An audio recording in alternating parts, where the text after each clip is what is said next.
అన్ని విషయములలో నీవు నింపబడినట్లు దేవుడు నిన్ను ఖాళీ చేయని. నీ ఆర్థిక స్థితే కాదండి, ఆర్థిక స్థితిని ఆశీర్వదించడానికి ఆర్థికంగా ఖాళీ అయిపోద్ది.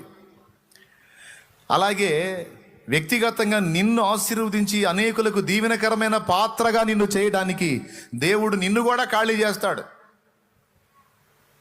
వట్టి పాత్రగా అయిపోయేటట్టు అనుమతిస్తాడండి. నీ జ్ఞానం, నీ తెలివితేటలో, నీ పాండిత్యం, నీ పనితనం, టోటల్ అన్నీ ఏది ఉపయోగించినా బుస్సే. చివరికి అన్నీ ఒకప్పుడు నీ తెలివితేటలు, నీ జ్ఞానం, నీ పాండిత్యం, నీ మేధస్సు అన్నిటిని చూసుకొని మనం కాస్త పర్లేదని కాలర్ ఎగరేసిన నీకు నీ తెలివితేటలు చూసి నీకే సిగ్గొచ్చేటట్టు చేస్తాడు. చివరికి అన్ని విషయాలు విరిగిపోయేటట్టుగా దేవుడు అనుమతిస్తాడు నీ లైఫ్లో. ఇది నిజం.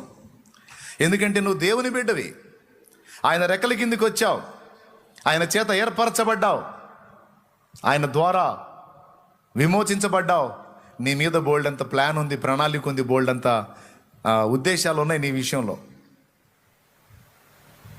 కన్ఫర్మ్. మరి అవన్నీ నెరవేరాలంటే నీ శక్తితో కాదు, ఆయన శక్తితో కావాలి. నీ శక్తి ఖాళీ కాకుండా ఆయన శక్తితో నువ్వు నింపబడలేవు.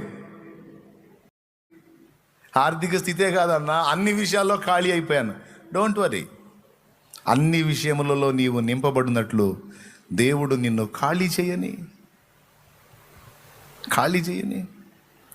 నీ ఆర్థిక స్థితే కాదండి, ఆర్థిక స్థితిని ఆశీర్వదించడానికి ఆర్థికంగా ఖాళీ అయిపోద్ది. అలాగే వ్యక్తిగతంగా నిన్ను ఆశీర్వదించి అనేకులకు దీవెనకరమైన పాత్రగా నిన్ను చేయడానికి దేవుడు నిన్ను కూడా ఖాళీ చేస్తాడు.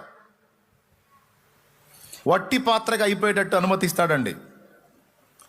నీ జ్ఞానం, నీ తెలివితేటలో, నీ పాండిత్యం, నీ పనితనం, టోటల్ అన్నీ ఏది ఉపయోగించినా బుస్సే. చివరికి అన్నీ ఒకప్పుడు నీ తెలివితేటలు, నీ జ్ఞానం, నీ పాండిత్యం, నీ మేధస్సు అన్నిటిని చూసుకొని మనం కాస్త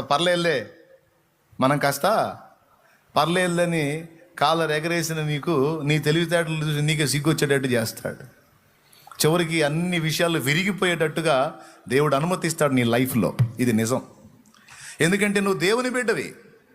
ఆయన రెక్కల కిందికి వచ్చావు, ఆయన చేత ఏర్పరచబడ్డావు, ఆయన ద్వారా విమోచించబడ్డావు. నీ మీద బోల్డ్ అంత ప్లాన్ ఉంది, ప్రణాళిక ఉంది, బోల్డ్ అంత ఉద్దేశాలు ఉన్నాయి నీ విషయంలో. కన్ఫర్మ్.